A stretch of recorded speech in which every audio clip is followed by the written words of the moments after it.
ఏపీలో కూటమి ప్రభుత్వానికి రాష్ట్ర ప్రజలు అమితంగా ఆదరిస్తున్నారన్నారు. ఇక ఏపీ మంత్రి నారాయణ కాకినాడ జిల్లా పిఠాపురం మిరపకాయ వీధిలో సుపరిపాలన తొలి అడుగు కార్యక్రమంలో మంత్రి నారాయణ పాల్గొన్నారు. మంత్రి వెంట అలాగే టీడీపీ ఇన్ఛార్జ్ ఎస్వీఎస్ఎన్ వర్మ, జిల్లా అధ్యక్షులు జ్యోతుల నవీన్, పెద్ద సంఖ్యలో నేతలు కార్యకర్తలున్నారు. గత ప్రభుత్వం ఆర్థిక వ్యవస్థను పూర్తిగా నిర్వీర్యం చేయడంతో రాష్ట్రం అప్పుల ఊపిలో కూరుకుపోయిందని మండిపడ్డారు. ఇక కూటమి ప్రభుత్వం అధికారంలోకి వచ్చాక సీఎం చంద్రబాబు తనకున్న అపారమైన అనుభవంతో రాష్ట్రాన్ని గాడిలో పెట్టారని తెలిపారు మంత్రి నారాయణ.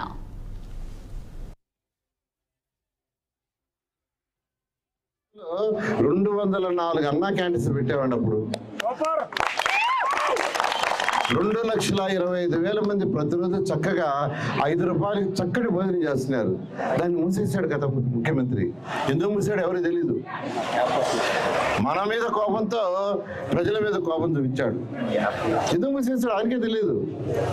తెలుగుదేశం చేసింది కాబట్టి మంచి అయినా చెడ్డైనా ప్రజలకు మంచి జరగకూడదు అని చేశారు. అయితే ఈ ప్రభుత్వం రాగానే 204 ఓపెన్ చేశాము, చక్కగా జరుగుతున్నాయి. అవే కాకుండా మరొక 70 ముఖ్యమంత్రి గారు శాంక్షన్ చేశారు. అవి కూడా రాబోయే 2 నెలలు ఓపెన్ చేస్తున్నాం. అదేవిధంగా ఎంతమంది పిల్లలుంటే అంతమందికి తల్లికి వందనం ఇస్తున్నారు. గత ప్రభుత్వం ఒక ఇంట్లో 2 పిల్లలున్నా 3 ఒకరికే ఇచ్చారు. ముఖ్యమంత్రి గారు ఎలక్షన్ ముందు చాలా క్లియర్గా చెప్పారు.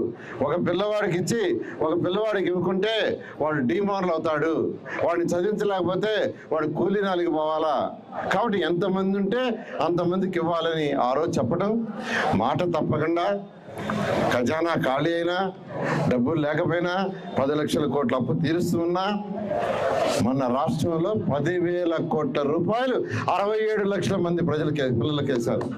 10,000 కోట్ల రూపాయలు.